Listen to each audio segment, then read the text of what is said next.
Ils ont que moi, papa Koufi, le quoi, na Lévi. Il y a Israël, charnel, la famille Aaron, à Lévi, charnel. Mais aujourd'hui, nous avons la sacerdoce spirituelle, selon l'ordre de Melchisedec. Moi, la pasteur, il y a Mobile, il a en charge. Bino l'église pour voter. Bino l'église pour monique en charge. Ada ko mema bino na molimo mosam. Ada ko mema bino na parole. Ada ko résoudre des problèmes non spirituels, physiques et matériels.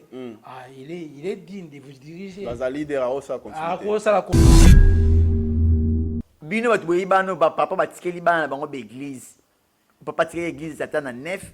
Moi, je suis comme 12 la spiritualité. Comment combattre moko?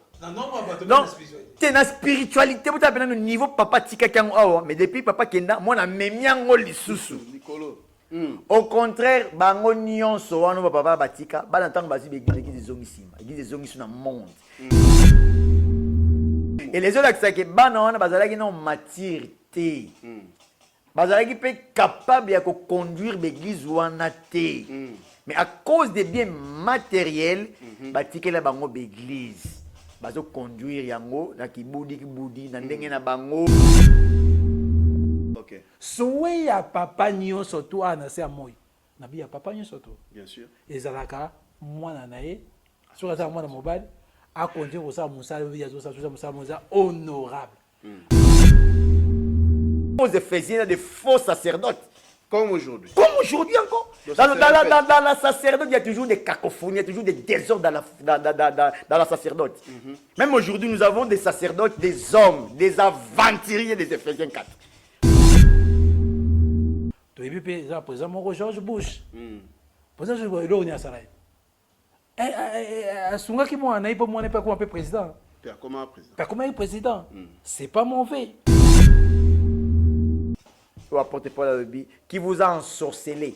Vous avez commencé par l'esprit et vous terminez dans la chair. Et le monde de l'église, il y a un réveil et il y a une église à message. Donc, le message peut m'arranger côté. Et continue à l'église à message. Non, il donc, il Tant qu'on a Kofi, moi, on a des besoins à une place, il y a un service, il y a un Zambé. Donc, na kati ya exercice. Na kati déjà exercice ya Makamazambe, papa a dit dans vie, papa il parlait de la parole de Dieu. Papa a dit que diriger la parole de Dieu. Papa a laqué ça que tous les rites de la parole de Dieu. Même ici en Angola, Edouard le Centre, ça a toutes les capacités, tous les militaires, Isabelle, Bazen, va continuer. Succession. C'est sûr, il y a pays. Il a laissé les pouvoirs et pas un qu'on a y été. Et ça, la famille, il y a des guerriers, famille, il y a des sacerdotes. Choix, il y a un Zambé, école, il y a un Zambé. Non, il y a un Zambé. OK.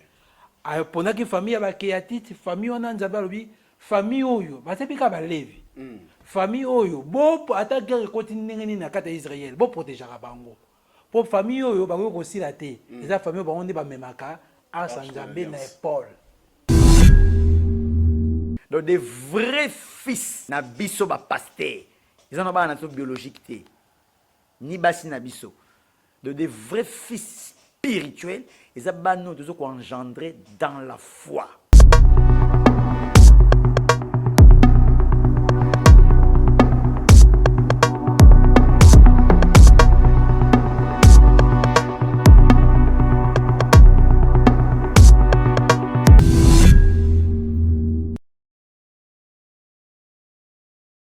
Bienvenue sur Universel Congo News TV. Je sais qu'aujourd'hui vous êtes déjà branchés pour suivre votre émission comme d'habitude.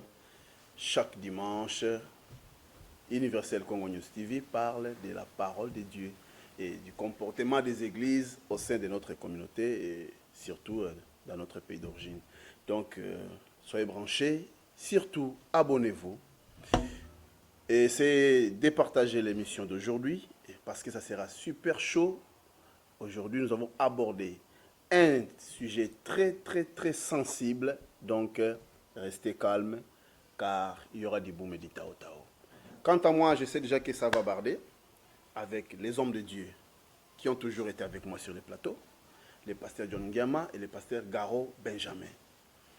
Aujourd'hui, nous allons parler un sujet, comme je vais le rappeler tout à l'heure, la succession. Qu'est-ce que la succession? Comme vous sous-entendez les mots succession, Elin Kolobanini, qu'on remplace Mouto Azagi Sika, qu'on tient Mouto Oyo, Azo mérité qu'on remplace Oazali Bosso. Si qu'on est dans l'église Nabiso, et comme neti maladie moko ekoti, succession, nana qu'on remplace pasteur titulaire, les lois Soginza Mazumoli Monae, Akeda Lodela. Qui va rester avec la charge de l'église? Nana qu'on m'a ban Nzambe Liboso neti yé le père fondateur Azalaki Nango. Est-ce que ça moi sinae? Est-ce que il faut la mwana oye moka boti? Topé, il faut la moko ya staff ya pasteur, ou benga ba pasteur collaborateur, azwa guidance église, mais par voie ya ba vote que assemblée vendre voter. Mais le to mona nini na kati assemblée, au mona papa kufi atikeli mwana. To papa alembi atikeli mama. Topé ba muso mona basali révolte ba bimi ba keselo na bango parce que système on est kotimato. Donc aujourd'hui nous allons parler à long et à large avec les serviteurs de Dieu. To poser ba question oyo o na tolo basikoyo bango ba ya no la biso. Est-ce que ça bien? Topé eza mabe. À vous de juger. Donc soyez branchés, ne fouillez pas, ne quittez pas, restez branchés. La suite à tout de suite.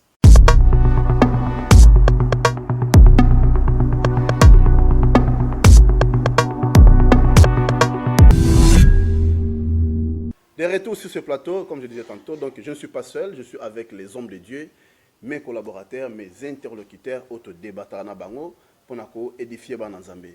À ma gauche, le pasteur John Ndiama, à qui je dis bonsoir. Bonsoir Ndeko Nangai, bonsoir à mon collègue l'apôtre Benjamin Gao. Nous allons partager une émission, une question-réponse, nous allons édifier. Merci beaucoup, pasteur John, merci beaucoup. À ma droite, comme d'habitude, Nakabola Bango bien, côté maman et côté papa. Et à ma droite, j'ai le pasteur Garo Benjamin, l'homme extrémiste, l'homme qui frappe à la place qui fait mal. À qui je dis bonsoir.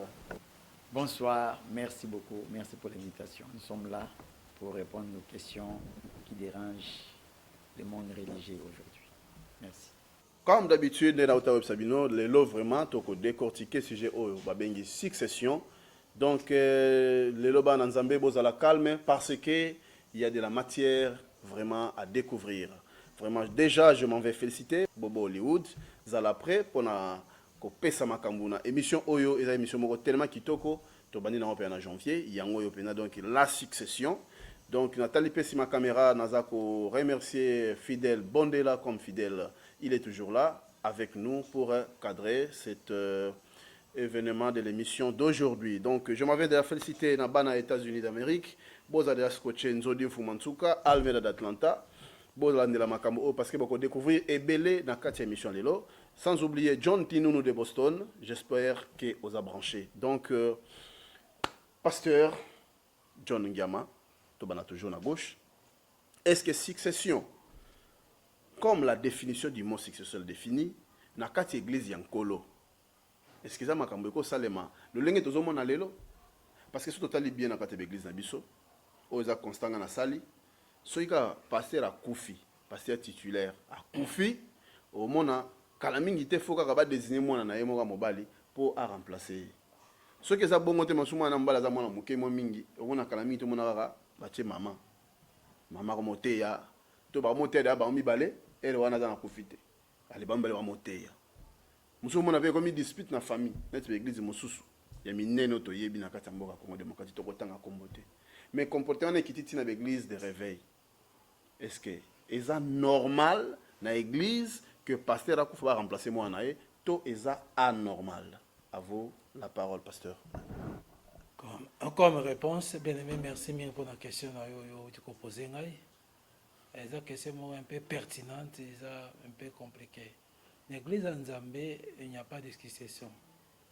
L'église en Zambie, c'est lui qui a un don divin. Il y a aussi en Zambie, il y a une place où il y a un pasteur titulaire, ce qui a Koufi à cause. Mais l'église en Zambie, il y a le pasteur titulaire, il y a aussi les associés du pasteur.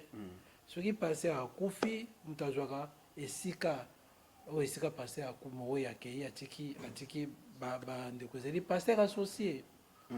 On a balekana vote, on balekana, et Sika Yako Pona, na Yako diriger, Yako diriger Bango. Mais mon toit Yako diriger Bango, Azala Mwana Naye, Azala Ndeko Naye, Azala cousin Naye, Azala Semeki Naye, Azala Bokilo Naye, et l'autre, je crois que Senga Wanezaka Azana Likabo Yanzambe, Katinaye. Succession, je ne pense pas, je ne crois pas, mais Likabo Ndesi. Ce qui moi Nazana Likabo Wana, Yako Mema, Bandimi, Nanzela Malamu, Mwana, attendez la Likabo. Et ça pour mes Likabo. Pour mes amis, moi Nazana Likabote, vous jouez comme vous forcez de ma casité. Pour mes amis, les dons. Et comment tu le là, tel père, tel fils. Les Camboya, les Cabodons. Azan don wana ministériel. Sur Azan don wana ministériel, ça a la capacité de diriger les Nzambé. Il peut diriger les Nzambé. Ils ont dépendre de l'élection de l'église comme ça. Ils ont dépendre de l'avantage de l'église qu'on fait ce qui va dans vis-à-vis il y a don wana. Pour mes amis, il y a moine. Il y a cousin, il y a moine capacité. Pour mes amis, il y a don. Mais ce que les lois passent, tous au monde dans l'église nabiso. Jusqu'à na yonanga tous à quoi assister na ba makambezo leka. Ils ont soutenu que l'église est au moins ça la vote. Mais comme il y a une imposition que le gars y a koufi carrément il faut qu'à moi na yende à remplacer les sikawana. Est-ce que ça pour na ba objectif moko financier ba avantage eux ba on bazo protéger pour na église comme tellement monene qu'il y a rentabilité matériel des alliés et tu to protéger quitte ya famille moi na fois remplacer ou bien ça pour que moi na don. Est-ce que ce moi na charisme ya papa te mais ça na don mais charisme na ndenge monter et ça nécessairement va remplacer kaka tous les pasteurs dans le charisme ndenge monter pasteur na pasteur aza na charisme na charisme ya ba pasteur local il y a une église il y a fonctionne il y a une église ils ont dépendre na musala ils ont dépendre na ministère na aux pasteur mais aux sous pasteur il y a fonction église locale charisme maintenant il y a un enseignant c'est différent charisme maintenant il y a un évangéliste c'est différent charisme maintenant il y a un apôtre c'est différent mon temps ça charisme maintenant ils ont dépendre na ministère na don on Nzambe atie katinaye problème c'est quoi les boy moi dans les cabotés ils ont dépendre na élection église pour papa ça papa Kofi déjà mutachi wana place wana papa te eza bandimo papa tikaki nde basali vote nde nazolo parce que lena ba église mosusu ba sala vote te baza ko imposer kaka na makasi est-ce que ça bien to mabe qui impose qui pour une église Nzambe le kana vote pose à la pasteur titulaire d'une église ce qui le titulaire azate a Koufi et ça il faut le kana vote par exemple l'église Kimbangi c'est tout le monde ba le kana vote ta wana l'église Kimbangi c'est église église de réveil les églises il y a bible té kuna bango baza façon na bango ndenge bango ba gérer makambo na bango bon ce qui question yo ce qui le lot na église il y a évangélique église il y a Jésus Christ sur la terre bazo modèle église Kimbangi c'est bon comme vraiment libanda c'est comme hiérarchie comme fort à Nzambe mais là on est dans le bible moi na so za likabo moi na kasi so za likabo ils ont dépendre ni âge ni donc il faut les cas par élection faut pas dire que papa Kofi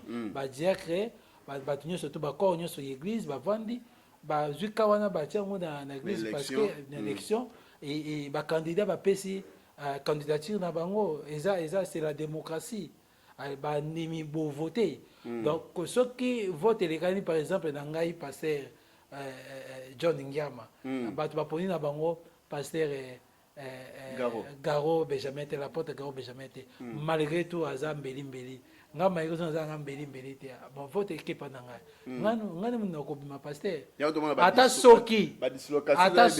soki na leki na vote ka na mutu moko mutu wana moko aza mwasi nanga par exemple toza 100 personnes 100 personnes 100 personne wana c'est ma femme. Donc ma femme nanga a zappé membre église, a voté pour nangai. Donc église est beau c'est été pour a zappé na droit à vote moko. Nga penza na droit à vote moko. Le bâti peut pas voter. L'église en jamais moi c'est pas voter. Merci beaucoup. Toi tu n'as pas prévu la base tozoya, tozoya, tozo fungola kaka brèche, j'espère bozo sentir que makamango ibandi ko toka déjà. Nzungu bano zama température, muke tozo poussana. Alors, à ma droite, nous avons le pasteur Garo Benjamin, l'apôtre. Pasteur Garo Benjamin. Par rapport, il y a Oyoka, il y a aimable collègue Nayo Alobi. Est-ce que vous avez partagé l'opinion Mokonaye ou soit aux ana les Kamboumoussous concernant la succession avec l'église autres, l'église des réveils? Est-ce que c'est normal ou est-ce anormal? Selon pasteur Benjamin Garo, à vous la parole. Merci beaucoup pour la parole. Mais en tout cas, pour l'angaï na wo le baboué. Donc naza ata na vie moroté na pasteur concernant la succession au remplacement et papa Koufi va batikeli mwana. Notre religion, c'est la religion spirituelle. Donc ce que tangi na Bible. Ici, quand on l'église est bandit, bien que l'église est gentille, l'église il y a Israël, David, le royaume, l'église spirituelle. Donc des vrais fils, na biso ba pasteur, ils ont pas une biologique ni basi na biso. Donc des vrais fils spirituels, ils ont nous tous engendrés dans la foi. Apôtre Paul alobi na 1 Timothée, tokotanga ngona 1 Timothée 1, tobandika na 2. À Timothée, mon enfant légitime en la foi, que la grâce, la miséricorde et la paix te soient données de la part de Dieu le Père et de Jésus-Christ notre Sauveur. Donc, je te rappelle de l'exhortation que j'ai fait à mon départ pour la Macédoine, alors que j'étais engagé à rester à Éphèse afin de recommencer à certaines personnes de ne pas enseigner d'autres doctrines. Donc, la Bible mobimba, au monde na esika mokote, par la biologie qui a Pierre. Atikala une église dans Jérusalem, ils ont raté. Bana Ephésiens 4. Bana Ephésiens 4. Au moins il y a Paul. Le moins il y a Paul c'était un fils spirituel. Paul a confié qui est l'église. Pour notre royaume, c'est le royaume spirituel. Mais tout le monde a l'église où union, tout le monde a l'église à réveil. Et bandaki na Kimbangu. Tout le monde condamnait la succession de Kimbangu. Après Kimbangu, tout le monde qui soloquait les badiangenda, de l'église, il y a famille. Tout ça, c'était pourquoi? Pour garder leur empire. C'est l'argent. Il y a qui est dans la famille moussouté. Et biloko wana tout le monde na Kimbangu. Biso l'église a réveil, tu veux que l'église spirituelle. Exemple, on a ça. L'église, il y a réveil, il y a la borne. Pasteur Vernon. Il a donné un bon exemple. Ces blancs-là. À Koufa, à Tika, l'église n'est pas moi en idéologique, ni sa femme. Mais il y a des missionnaires. Même missionnaire, bon, pasteur, tout ça, il n'y a pas de missionnaire. Jean Vernon a une missionnaire. Ah, en Angola, pasteur, en Angola, c'est des missionnaires. Le l'église, il y a pas en Bango. N'est-ce église. Eza belé. Si tu as un mot, pasteur. Tokoma to cité. Eza belé. Papa Koufi. Vas-y batikeli mwana. Et puis bana ba otikela ne passer le baki. Ce que moi na don, je n'en dis qu'on vient pas. Papa nyo so linga a mwana na ye musala do sala. À continuer. Papa nyonso. Eza bien. Mais les enfants spirituels, ba on est basé sur priorité. Pour nous, toi, l'église spirituelle, l'église charnalité. Mais quand tu as les années, banango mignon sur bateau tika. Ce qui est l'église moko, il y a réveil. Papa kou fait ce qui m'a amené monsieur to dimi. Monsieur réveil, monsieur peut te moni. pasteur akufi mais atiki mo ane spirituel to ah c'est ça normal mais ce que comme bango nyonso l'église nyonso ya réveil ya minene de vraiment copier qui ma papa na bango soki bakufi baotikela bazo copier ki mbango donc biloko zwana yo ko condamner église ya molimo ezalaki église pentecôtiste église ya réveil bakomi na charnel ou apporte Paul à l'objet qui vous a ensorcelé. Vous avez commencé par l'esprit et vous terminez dans la chair. Et l'homme dans l'église il y a réveil et dans l'église un message. Donc le message peut m'arranger côté. Et continue dans l'église un message. Donc dans l'église un message pasteur Koufi a dit que moi on a charnel église. Donc moi nous avons dit que lobby dans l'église vous avez ancien ou va soutenir pasteur depuis des années. Donc le ministère a pasteur engendré un monde spirituellement et biologique. Là, nous comprenons maintenant, ce n'était pas quelque chose de spirituel, c'est charnel, pour garder des dîmes et des offrandes. Il y a un bénéfice. Et puis, on a l'église. Sur la don, il n'y a rien. Matière est athée. Hôtel hôtel n'est pas zalaki ani mona zali nous tena d'ave nous sommes avec témoin noyo batika pour na contrôler ba dîme ba offrande donc il n'est pas un homme spirituel capable de diriger l'église des grandes églises comme ça donc tout le monde a siko même ba politiciens monsieur ba comme on est plus loin. Même Mobutu est plus meilleur que le pasteur. Pour Mobutu, il a tous les pouvoirs. Encore si l'ambassadeur ici, il a un mibali. Zanga Mobutu, Niwa. Encore si bon, ça Congo démocratique, il pendant cette situation. Mais Mobutu est bien commun. Même ici en Angola, Edouard de Santos, il a toutes les capacités, tous les militaires. Isabelle, Zen, va continuer. Succession. C'est sûr, il y a pays. Mais un Edouard de Santos, un païen, mais un homme qui a montré un bon cœur, il a laissé les pouvoirs et pas un mouton qu'on a y été. Et quand on enseigne, il va passer. Donc Edouard de Santos, plus ça qui va passer. C'est une honte. Donc, le pasteur, il y a un petit dans la l'église, il y a des problèmes à l'iboumu. Donc, c'est le ventre. Ce n'est pas Dieu. Dieu n'est pas dans ces histoires-là. Moi, on crée cacophonie, surtout dans le message, et créer cacophonie makasi, parce que je n'ai pas la minité, pour te jeter mon bouquet, écrire cacophonie avec les anciens, Bamsou, Bamosa, Darébelo, Balongo en église. Est-ce que ça pour que l'église est koufa, to oyo? Nkondo pasteur Oazaki Liboso atongaki a sacrifié jeunesse ne mobimba amona ce édifice oazi atongi wana ya bana na Nzambe e panza na lokola tour de Babel. Est-ce que olobini na point wana pasteur ezaka maladie wana ya succession o eza mal choisi ndé créer ba bloc wana to ba guerre ezaki dana se réponse zaka moko qui vous a ensorcelé. Vous avez commencé par l'esprit. Et maintenant, vous allez terminer dans la chair. Vous allez commencer par l'esprit qui vous a ensorcelé, les églises du réveil, qui vous a ensorcelé, les églises du message. Vous avez commencé par l'esprit. Maintenant, vous voulez terminer dans la chair. Tout ça, c'est la chair.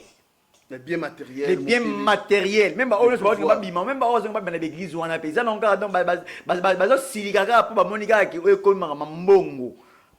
les boumous, les ventres. Donc c'est une honte pour les corps de Christ. Vraiment, merci beaucoup. C'est une honte pour les corps de Christ. J'espère que vous sentez que la température est bien. Pour bolinga boyoka bofungula matoyi bien émission le lobozo yango bo partager na ba groupe nyonso ya ba chrétien parce qu'il y a un message moko Nzambe a poni na dimanche ya lelo pour que bozala édifier. Pasteur John Giama yo kinde collègue no lobby l'apôtre Garo Benjamin yazara vraiment extrémiste ya chaka pena les barres dans les aides les points sur les i abuka na ate yo lobby nini na oya lobby concernant succession. Est-ce que pasteur azana raison to pasteur azao extrapoler moi moké. Le pasteur il a un peu la raison. Le pasteur donc il est vraiment dans l'extrémisme makasi. Ok. azoko englober tout le monde dans le même sac Ok. de faux. Nga lobaki boy. Si l'enfant là, il a le ministère, dans la Bible, Ok. en tant que chrétien, dans la Bible, je sais que c'est le même hier, aujourd'hui, éternellement. Ok. Dans le sacerdoce, Dieu a pris 12 tribus. Si, si. Tribu na tribu, selon la Bible, il y a une fonction de ça. Pour quoi, monsieur Bazaïwana, commerçant, monsieur Bazaïwana, pêcheur, monsieur Bazaïwana, militaire, tout, monsieur Bazaïwana, tribu à Lévi. Na ba tribu ya wana Lévi wana famille na famille ezaki na rôle nango ezaki ko jouer. Ezaki choix ya Nzambe, école ya Nzambe, no ba ya Nzambe. Ok. A ponaki famille ya ba Keatite, famille wana Nzambe alobi famille oyo batepika ba Lévi. Famille oyo bo ata guerre continue ndenge na kata Israël, bo protéger bango. Pour famille oyo ba ko sila te. Eza famille bango nde ba memaka asa Nzambe na épaule. Ok. Ozona ndeko na. Et ça, la famille il y a guerrier, famille il y a sacerdote. Lokola nani Aaron, bananaye, nde bazao bimisa ba sumu sacerdote. Descendance. Ba souverain sacrificateur. Bananaye, bana ya Aaron. Bana ya. Mwana liboso tant Aaron kufi, mwana liboso azui place ya Aaron na service ya Nzambe. Donc azada na kati ya exercice na kati déjà exercice ya Nzambe, papa azaki na vie, papa na il parlait de la parole de Dieu. Papa n'a dit que diriger la parole de Dieu. Papa n'a à la question que tous les rites de la parole de Dieu. Ok. Souhait ya papa nyo surtout à na c'est moi. Nabi ya papa nyo surtout. Bien sûr. Et zalaka moi na nae. Sur ça moi na mobile a continuer ko ça musala ya zo ça musala honorable. Ba médecin ba souhaita ngo. A tout anga exemple ya ba président. To ebi pe za président mo George Bush. Président je vois là on a asungaki mwana ipo mwana pa comme président. Comment président? C'est pas mauvais. Pour ça la sika ya échoué qui il y a continué nango. Ce n'est pas mauvais. Alors, ngana wuti koloba boy que si le fils là il a la chose. Il a le Saint-Esprit. Il a la parole. Il a la charge du peuple. Il a la charge du peuple. Il peut conduire, c'est pas un mauvais. C'est pas un mauvais. C'est comme très importante. Na CP na makasobi tribu ya ba Lévi ya gi tribu mo nzama ba gi attaque guerrier.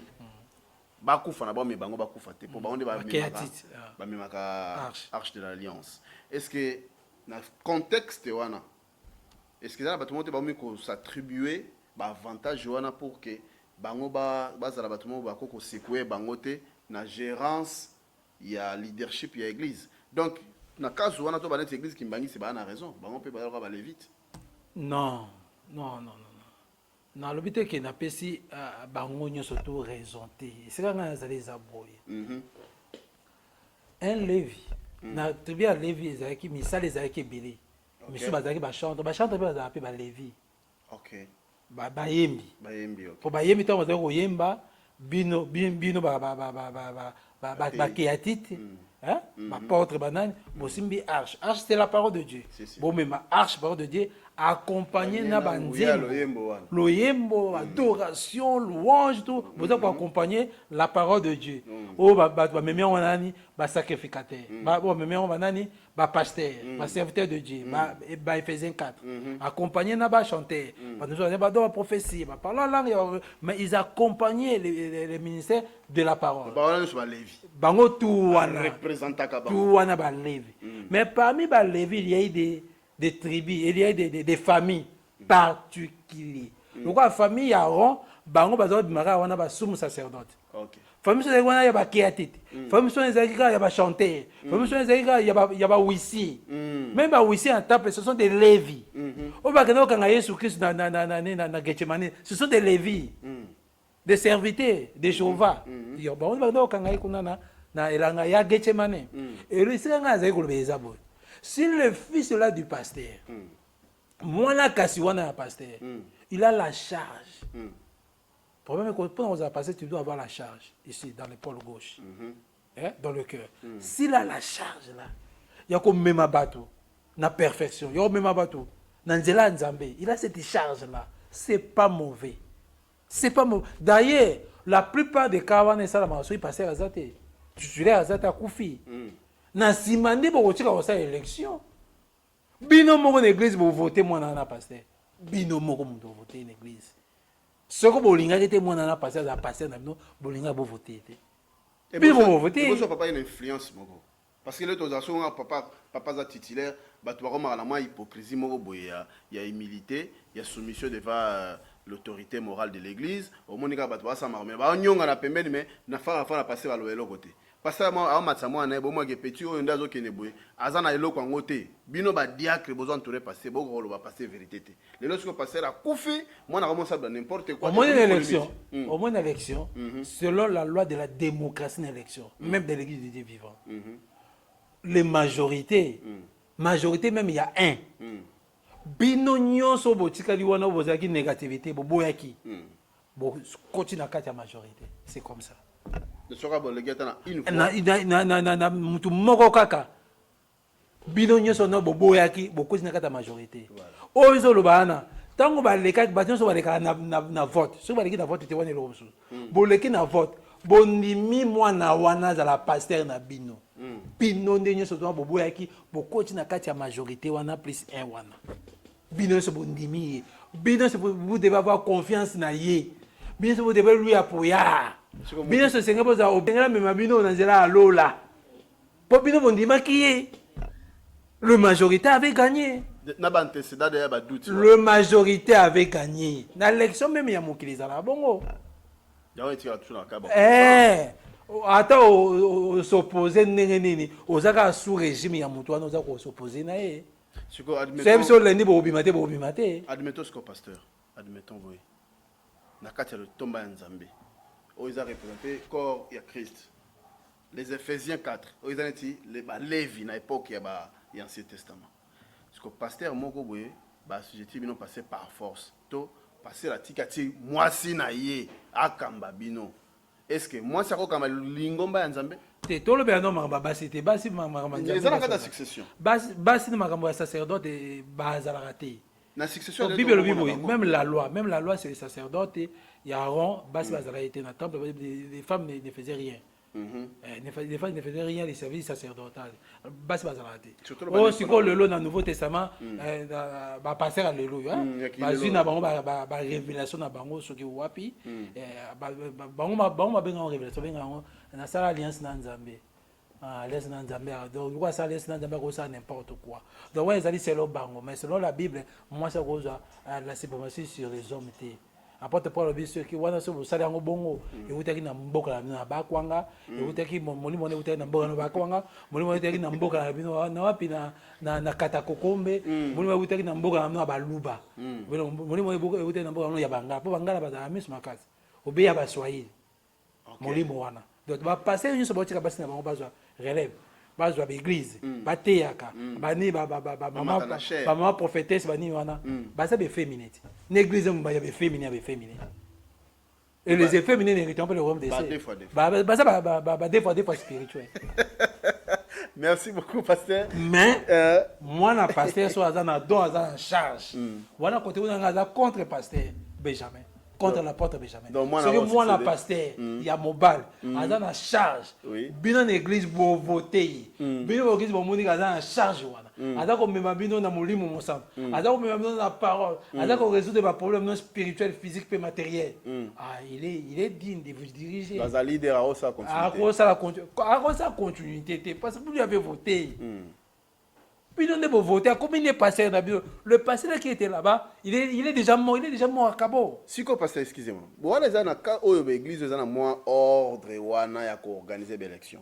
Tout ça ba réalité en face le belé. Na l'église mususu kutu, ba yebi kutu notion wana te ya ko organiser l'élection.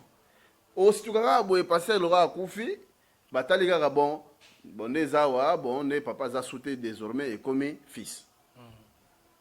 Mais voilà des secondes des pasteurs, le one son dans ngamba pasteur. Il y a porte wabi wa kimbango. Il y a système kimbango abanda yango.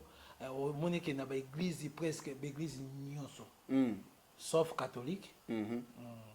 Sauf catholique. OK. Mais l'église nyonso presque. Na bi église, parce que moi je vais dans l'église. Les en salle de royaume, les églises. OK. Ba église nyonso les ali système wana. ne passer à côté le bana pour nous protéger ba dim pour dim écoute en église mais écoute mon ba million hein pour nous protéger on doit biso tout ça na bana mi ba était ça moi pas signé moi écoute mais passer alors au passer au kilo na yo mais so ko kilo na ngai aza na molimo na nzambe so que c'est mec na ngai azali na te so azali kam nga na azali susu wana te yo so kene nga desi na kene na ngai na kene na ngai na présence ya nzambe Vraiment. ya tikele azali kabwa nzambe bino mo bo voter boche wana na nga nini wana en tout cas bozolanda ba téléspectateurs en tout cas bozolanda émission na biso de ça évoluer pas à pas j'espère que ça ko sala bien température zo mata déjà ils ont mata j'espère heureusement yandula de bino mitema bozo découvrir pe na kati ba dire ba pasteur ba vérité za na kati ko bima na ba réalité tout monde na kati ba église na matonga to bondela obi ke kazu oyo to bengaka oyo zo pesa batu ba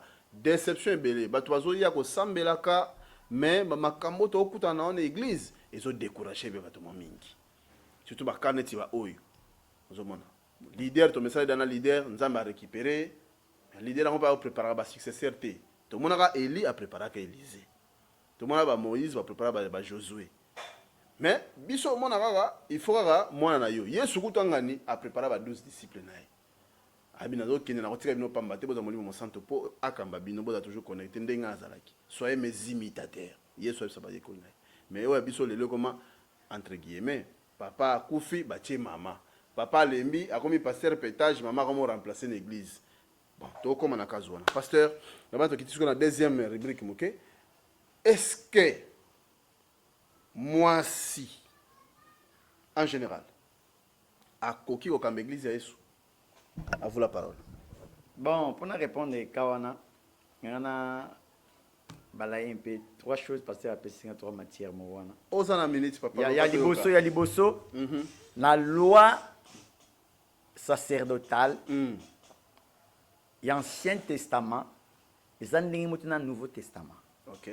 L'Ancien Testament, il y a une loi sacerdotale dans la famille Aaron. Uniquement dans la famille Aaron, il y a une succession. Puis il y a un royaume charnel. Il y a un temps, il y a charnel. Israël, c'est Israël charnel. Mais aujourd'hui, nous avons un royaume sacerdotal selon l'ordre de Melchisédek. Donc aujourd'hui, nous n'avons pas une famille, basée dans un monopole qui crée la famille, on ne fait pas la succession. Ça n'existe pas dans le christianisme. Okay. Notre succession aujourd'hui dans le christianisme, c'est la succession du Saint-Esprit. Donc nous avons engendrer les enfants spirituels. Oh, Nzambe mo. Oh, Nzambe mo kazo pona. Ezama ngamba Saint-Esprit. Ezama ngamba nzoto teke mwana papa kufi lokola bebino bosa na Lévi. Il y a Israël zaki charnel, la famille Aaron. À Lévi, zaki charnel. Mais aujourd'hui, nous avons la sacerdoce spirituelle selon l'ordre de Melchisédek. OK. Et c'est différent. Moi na Rosa Anadon, oui. Rosa Anadon. Mais il peut aller évoluer ailleurs. Église yo sali 10 ans, 20 ans, 30 ans. Aux anabana yo engendré déjà dans la foi. Au ce qui os ati bango on est vrai fils, il y a ministère na yo. Ça moi en biologique. Pour moi en biologique, il y a attendu dans ministère, yo sali 10 ans, 30 ans. Mais aux anabana bango pendant 30 ans ça fidèle na yo. Ba lié pena message yo pesi bango. Donc ba incorporer pena message na yo. Ba na spirituel. Mais moi na ya charnel aiga lobby attends dans ministère na attends à bénéficier attends 5 ans. OK. Mais pona ego pona nzoto amour ya charnel. À le koufi ozo préparer ozo pisa moi na yo. C'est un péché. C'est un péché. Donc tu crois dimanche ta mukiti donc les andé mona muta détruire. Donc aux autres détruits pour preuve. Talaba na nyonso. Ko batikala na l'église. Tu vois le tangat. Apporte sikatenda. Sikatenda est-ce que basala élection. Basala élection te bazalira. Moïse Mbi. Basala élection. Rien. Nani combat, maman basala élection. Rien, il y a une position. Nani Pasteur Barouti. Pasteur Barouti basala élection, basala élection. Mais élection, ils avaient pas cacophonie. Élection, donc ils avaient déjà. Batiki na bango, batiki ka mwana yimo. Ils avaient le monde lié. Preuve finalement un résultat en autant, mais ça la économie actuelle. Batiki na bango eka babenya na bango batiki lié. Tala siko l'église en nyonso. Au bana wana bazui relève. Au bana bazo conduire. Est-ce que ba conduire en bien? Tala cité Bethel. Juste le mec, c'était Bethel, apôtre Mbi. Non, c'était des anges. Place à l'Olialo, Sambo. Il y a beau santo. Ils avaient permanence, ils ont fonctionné. Oui, il y a un problème dans ma babique. Les leçons qui connaissent, c'est boîte de nuit. Boîte de nuit. Il n'y a rien de sacré là-bas. La mondanité. Donc, si aucun concert à Oué, aucun c'était Bethel Minito, c'est la même chose. Des femmes mal habillées, très sales. Donc, il n'y a rien de sacré là-bas. Il fallait avoir sensibilité à papa continuer. Papa qui s'est dit, jusqu'au jour où il a volonté en Zambie. Il faut une église à la top, à la perfection. Allez, papa ça là qui t'a ba on so ba relève wana. Église est quoi ici plus bas. Ba zongi na monde. Pour la sécurité qui font dans Zambie. C'est charnel. C'est charnel. Le comment. Deuxièmement, ba tout ça ba voter. Ba ça ba voter. Et surtout qu'est-ce qu'on a dans le domaine il y a moi si a dirigé l'église, on a dégâts. Mais dans la domaine, dans choka virgule et là au moins il y a tout les bons. Parce que le col papa na bango tu cas ya apôtre Mbi et rakufa. Chez moi na ye. Parce que moi na le col azali. Na modèle bazo memele ba église wana. So il le logi ye pas comme na point que fois article nani. Il aimerait me préparer, tant que pour déconner, pour avoir des célibataires. Et puis vous utilisez des devient célibataires dans la moissité. Alors tu es dans une déconner. Pour exemple, maternelle. Concert ya Fabregas va passer des païens sans Saint-Esprit. C'est une honte dans le corps de Christ. Il y a un moment où comprendre que c'est spirituel. Il faut avoir des bagages spirituels pour comprendre ces choses. Dans le domaine Yabasi, nous avons 3 onctions distinctes. Okay. Nous avons l'onction sacerdotale, nous avons l'onction royale, nous avons l'onction prophétique. Dans l'onction sacerdotale, aucune femme peut entrer là-bas. Dans la sacerdoce, il y a toujours réservé pour des hommes. Tout le monde n'est pas Aaron, pas Lévi, Isaac, Mibal. Et puis quand tu es dans Éphésiens, tout le monde est apôtre, il y a 12 apôtres. Mais dans l'onction royale, il y a des femmes que Dieu peut oindre, comme Esther, pour l'avancement du royaume. Et dans l'onction prophétique, il y a des femmes. Une femme peut être une prophétesse. Il faut qu'il y ait une différence. Marie, Azaki, une prophétesse. Nani, Myriam, Azaki, une prophétesse. Déborah, Azaki, une prophétesse. Anne, Azaki, une prophétesse. Anne, au temps de Jésus. Na Siméon. Laisse-moi me reposer en paix. J'ai vu les salis. Elle était une prophétesse. Il y avait l'onction prophétique. Peut donner les messages. Dans la prophétie, il y a des prophétesses. Mais dans la sacerdoce, il n'y a plus de femmes. Dans la l'onction sacerdotale, il n'y a plus de femmes.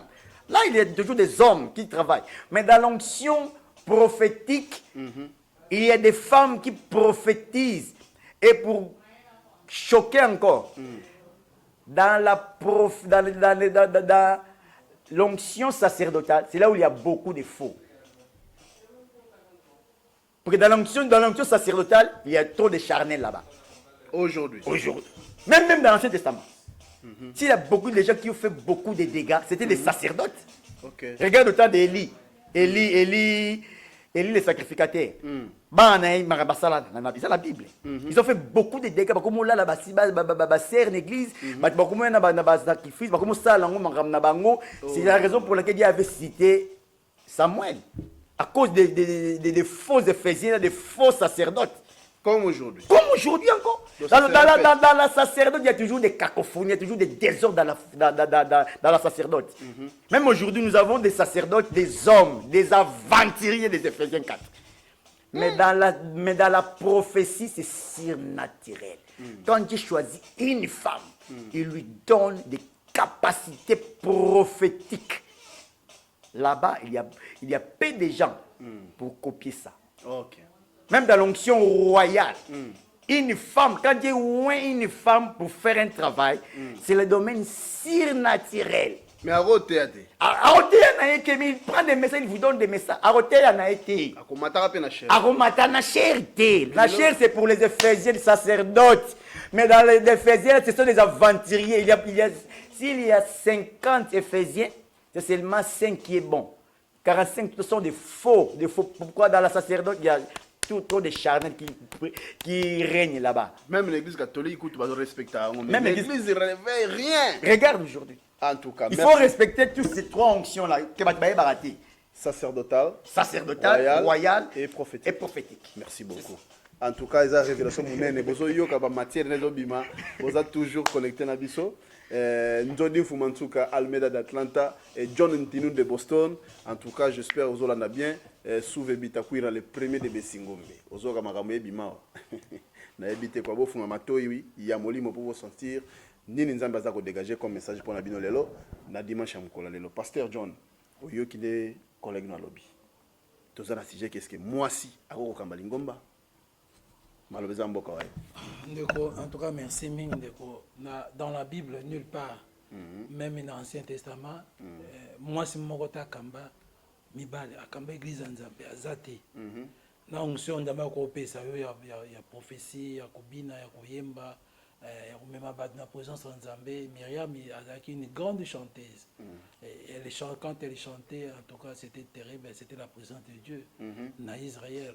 Mais il avait aussi les dons de la prophétie, tout consort. Mais Myriam, il n'était pas un sacerdote. Marie, il avait Andima qui, malba ange, il a pris la grossesse. Azaki na yesu pendant 9 mois dans les bons. Mais tant Molimo Santo Kitaki, elle n'a jamais été un sacerdote. Marie de Magdala, des femmes qui suivaient Jésus-Christ, na chambre haute, mais bazali comme Olobati. Bazopé Saint-Esprit. Ok, bazopé Molimo Santo. Mais le problème, il y a sacerdote, il est passé au Olobana, l'onction royale, l'onction prophétique, l'onction sacerdotale. L'onction sacerdotale, il y a des véritables sacerdotes. Il y a des véritables sacerdotes. De nos jours. Si. Il y a des... Dieu n'a jamais manqué de témoins. Il y a des véritables sacerdotes qui sont les véritables Éphésiens 4. Il y en a. Il y en a. Bazalaka, bande de bazalaka mingi. Bande de bazalaka mukete. So bande de bazalaka mukete, bo so ba serviteur na yeba ozebele. So mangombo ezotondaka bato plein wana. Est-ce que Zamba zape na ba ozo? Ba ebita ngba na Israël na Égypte. Ne ba Égypte ba landaka ba datan ba nani. Ba landaka bango. Bazo décourager bato. Ebele ba landaka bango. Ba benga bango ba ramassis. Il y a beaucoup de ramassis. Le baron de la tonde ce qui se va. Mais combien va côté na kata Palestine. Na o nso bimaki 2 millions. Te mi balega. Te na ba ramassis na basuka nzela. Te na binyo surtout ba bimaki na Égypte. Ba ko na mbale. Non, Josué na Caleb. Si le reste va kofa na mona nzela, ben incroyable. Nzambe za na ba ne bete nzambe za ba muke. Parce que tout le bas apporte tout le bas l'onction sacerdotale. Voilà, ce sont les Éphésiens 4. L'onction royale, c'est pour le royaume, c'est pour le roi. Au roi, c'était l'onction royale. David, Salomon, Bakazia, ils avaient l'onction royale pour diriger le peuple de Dieu. Dans la politique, dans Makamote Minduki, ils avaient aussi l'onction royale. Mais l'onction prophétique, au passé au Tolobana, même les femmes peuvent en avoir, même les hommes peuvent en avoir l'onction prophétique. Comme c'était Yoka. Nebandeli na église. Tenazoya, nabi, eloko lobio ezako concorder. Mais l'onction de l'église. C'est l'onction prophétique. Papa Yoka. L'onction prophétique on est bien éclairci.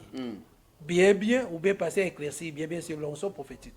Parce que l'onction prophétique, du temps de Moïse, Moïse il était le prophète de Dieu majeur. Mais Myriam aussi avait l'onction prophétique. L'onction prophétique minère wana n'est pas celle confirmé après confirmer. L'onction minère wana le lot dans le Nouveau Testament c'est 1 Corinthiens 12. Qui veut dire Dieu t'inspire, te donne un message, ou yo le message na yo na peuple. Onction nous surtout wana ya prophétique, onction tout na parler en langue. Il y a guérison il y a 1 Corinthiens 12. Celui qui dirige ça ce sont les Éphésiens 4. Au bazali na onction sacerdotale. C'était Moïse qui dirigeait ça. C'était Josué qui dirigeait ça. Écoutez, parce qu'il y a eu quelqu'un ici qui a volé le manteau là des Chinéas avec le lingot là d'or. On doit amener ça dans le sacerdote. Mais il y a eu quelqu'un qui a eu l'onction prophétique, il a prophétisé. Il a dit des choses vraies. Et ils ont prié. Il a encore annoncé une autre message. Et ça dans la famille Boy. Famille à Caen. Boy, tout avec précision. Et Dieu, qu'est-ce que nous allons faire? Les sacerdotes, à l'objet, on doit les détruire. Celui qui dirige tout ça, ce sont les sacerdotes. Les sacerdotes, les véritables sacerdotes. Oh, Azapé na mon livre, on a Nzambé. Nous avons la capacité de diriger l'onction là prophétique. Moi, je ne disconviens pas l'onction prophétique. Et au côté là, moi, ma femme aussi en avait ça. Parce que Dieu l'a déjà appelé. Ma femme, il avait prophétisé ici. Que pasteur Barout, malgré tout ça, le pasteur a témoin. Malgré tout ça, sa campagne d'évangélisation, ma femme avait prophétisé ceci. Pasteur Barout a roya awate. Ayate, a koufi ayépété. J'ai dit au frère, il ne viendra pas ici. Ayépété, il avait l'onction prophétique. Ayépété. Donc, je peux utiliser une femme avec l'onction prophétique. Mais même toutes les prophéties, ceux qui ont accompli, ne te dis que vous n'êtes pas Nzambé. Ceux qui ont accompli, tu ne sais que vous n'êtes pas Nzambé. Donc, moi, ça a quand même. Prophétique, parlant langue, prier pour le mort à ressusciter, beaucoup de la peau côté Abanae. Il a un travail, la femme aussi a un travail dans la société. Mais l'onction sacerdote, il était. Akanga manga nae azali ata na cuisine ala milane mbali nae ari peseleke bilamba je me lève au monde avec l'église ba pasteur ya basi wana ba telemeli wana zandenge mona pasteur kaza so na ngambo ya ngambo apôtre surtout benga l'église ni binza à votre avis binza badi il y a musique. En tout cas, vraiment. Merci. J'espère que Bolandi débat Oyo pendant une quarantaine de minutes. Bolandi ba explication. Mais bien, mais pardon. Na profondeur. Oui, naza kolobaka. Bato pe sanga tana na. Nazo chité dans noté. Na ebike le temps n'est pas notre allié. En ce moment, na banzi Bolandi va passer. Makamanza mais la bisaka bino soki zaka biki. Ma igno se bosse qui comme ancré. To komango aussi la tête. Hein? On va le comment passer le bon to avancer mon cœur. Vous allez ajouter 2 minutes. Bon, 2 minutes yo pessing eza bon.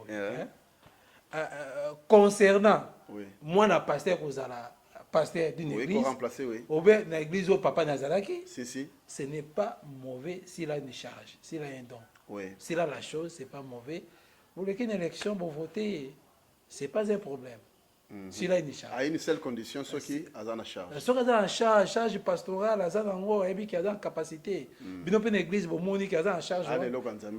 Mais il faut église mon qui est bon moni qui a une charge tant que les na vote. Il y a la procédure wana. Il faut les na vote. Bon tant que les rasco dans vote wana. Il y a bateau peut bazaki ba passer associé. Bateau muso bazaki ba enseigner passer to bana 30 ans, 50 ans bazaki ensemble na passer. Moi na a comprendre ba manza bazane na poto, azane so wa bazane sa père, azane so wa ba manza ba éviter. Bateau comprendre papa bano comme mukolo, ay o pousse un peu na papa, papa maman acheno, iboso na acheno administrateur côté makameta là. Pas comprendre makambo là ndenge ça. Ndenge fonctionnel. OK. Bacha bonga côté kuna. Après au boka na maison des dons. Pour y ba makambo ndenge ma maison des dons ça ne fonctionne.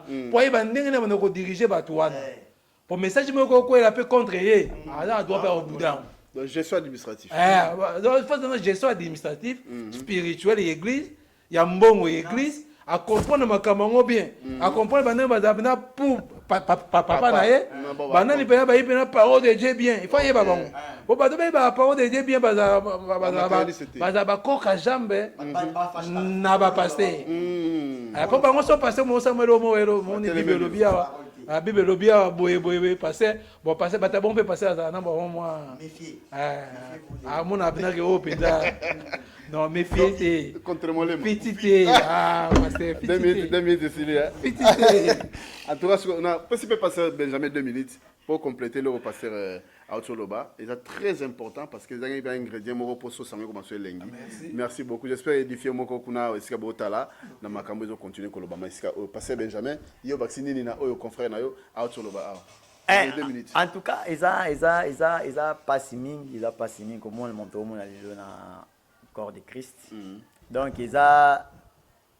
ce que moi nazan est loco même moi j'ai dit ça ce que nazan est loco ils ma bête boutique là yi mais botangela biso abo comme les autres na ba commentaire bino batu boyibano ba papa batikeli bana bango ba église papa tikeli église ata na 9 moi na ba tiongo na comme na 12 lelo na spiritualité bola sanga comme commentaire moko non c'est na spiritualité bota bena no niveau papa tikaki yango mais depuis papa kenda moi na memiango lisusu au contraire bango nyonso wana papa batika bana ntango bazi église zongisima église zongisu na monde église est piorar donc et les autres c'est que bana wana bazalaki na maturité bazalaki pe capable ya ko conduire l'église wana te mais à cause des biens matériels batikela bango l'église bazo conduire yango na kibudi na ndenge na bango na ki jeunesse na donc c'est une honte pour le corps de Christ nous sommes l'église spirituelle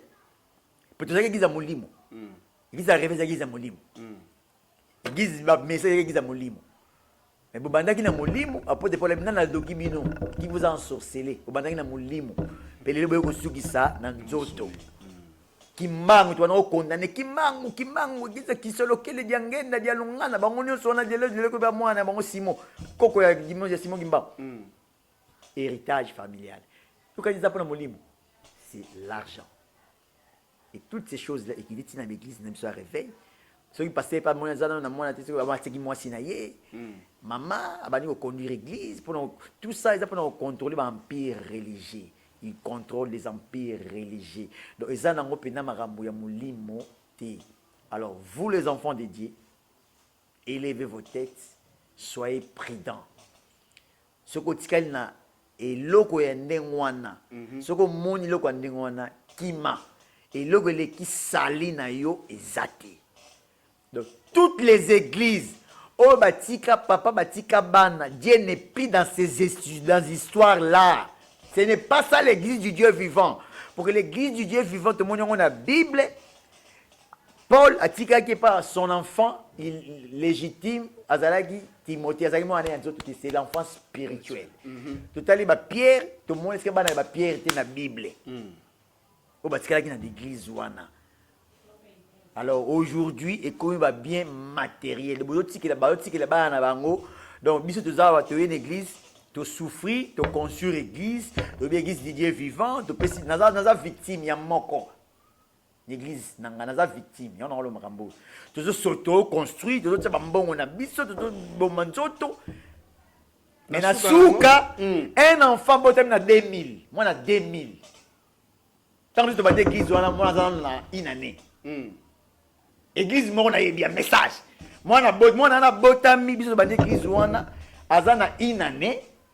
Et aujourd'hui, tous ces anciens dans une église ouana, attends mon côté associé à pasteur, c'est seulement 7 enfants-là. Donc papa n'a couffé dans l'âge, il y a 20 ans de bébé qui ça moi dans l'église. Waouh. D'ailleurs, ministère, il faut la former, éprouver, tester, pour un caractère. conduire le peuple, ce n'est pas seulement prêcher bien. Tout enfant qui est passé dans les bancs de l'école, il peut prendre la Bible et nous épater. Il faut expliquer la Bible, il faut expliquer à côté de livre, à côté de brochure, il faut expliquer bien l'évangile. Dans la forme. Mais la forme, ce n'est pas ça l'évangile, ce n'est pas ça les ministères. Les ministères, c'est le caractère. Donc Dieu ne peut pas envoyer un enfant comme ça pour diriger des anciens. Comme il y a les ministères. Je ne crois pas dans ces bêtises, dans ces sottises. Ça sont des blagues. Merci. Ce qu'on a dans le ministère, il faut évoluer ailleurs. Ce qu'on a après 10 ans, après 20 ans, à conduire l'église. C'est ça. Merci, pasteur. Merci vraiment. J'ose croire que Bolandi vraiment analyse auto salina basai lanzambe. Mutu moko na moko azui eteni na parce que mutambe kangaki de nzoko. Mutambe kangi nzoko. Kena bakimbangiste et y a une église de réveil, et une église à message. J'ose croire que mon amutu azui eteni na ye. Na ba oba salango pour na neti cop. L'église église est comme un niveau que non, bah mikande comme un combat pasteur, ce pasteur a zate moi système t'a dirigé en tout cas boa libanda ba solo. Bo ça mam selon bino, yeso bino te mokola suka wanga na bino. Abi je ne t'ai jamais connu. Donc bo ça mam pour na ba succession na bino matériel, ya on moni be musu ba molonga kozala chanteur comme pasteur juste pona makambu oyo. Donc na minute to beli, j'espère que tu continuer. Na eza oui. Ben nango ezali. Oui. Parce que tu soli kaka makamba succession na mwasi. OK. Ben nango ezaki non? Est-ce que va chanter? Okay. Est-ce que va comme un peu à pasteur? Okay. Est-ce que c'est nécessaire? En tout cas, la suite au prochain numéro. Donc je souhaite vraiment de très bonnes choses à vous tous qui vous étiez vraiment branchés en ce moment pour Bolanda Universel Congo News TV. Bon s'abonner. Et le émission ya mbo avo banda s'abonner nam parce que awa ba bien ezala toujours. Na basa na nzambe nzambe inspiré bango baté ya biso makama bien. Donc je souhaite vraiment de très bonnes choses à Nzodi Mfumansuka, autrement dit Almeida de Atlanta et John Ntinu de Boston. Il y a eu un écho donc solo la rapo bana nzambe ba yo ka kombo na yo ba passer pe ba yo ka John Ntinu de Boston. Hein? Batu nzambe ba zota ma koka ba zota transport ba zonga banda ko sala bien. Sans oublier derrière la caméra fidèle Bondela il faut Bondela yeka donc mwana ntsuka na biso azawana yem tazo cadre ba faire Bobo Hollywood émission oyo pena matisango likolo pour bana nzambe ba sepela mbalo yo donc to bandi en janvier to ke nango tina décembre. Donc deuxième volume ezali na bosani mama Cindy na Caskel est-ce que li boke pena ngolo ya la Kongo ya pena ngolo ya bien kende na Caskel Lorenzo pembeni wana ka banque BFA au sepela na ngolo ya bieza wana na bon prix. Donc je vous souhaite déjà la suite au prochain numéro. Beau s'abonner, beau partager, beau commenter dans commentaire. Oh nous sommes mabe comment? Oh moi pe malamu comment? Donc tozana pona bino. Bye bye. À plus.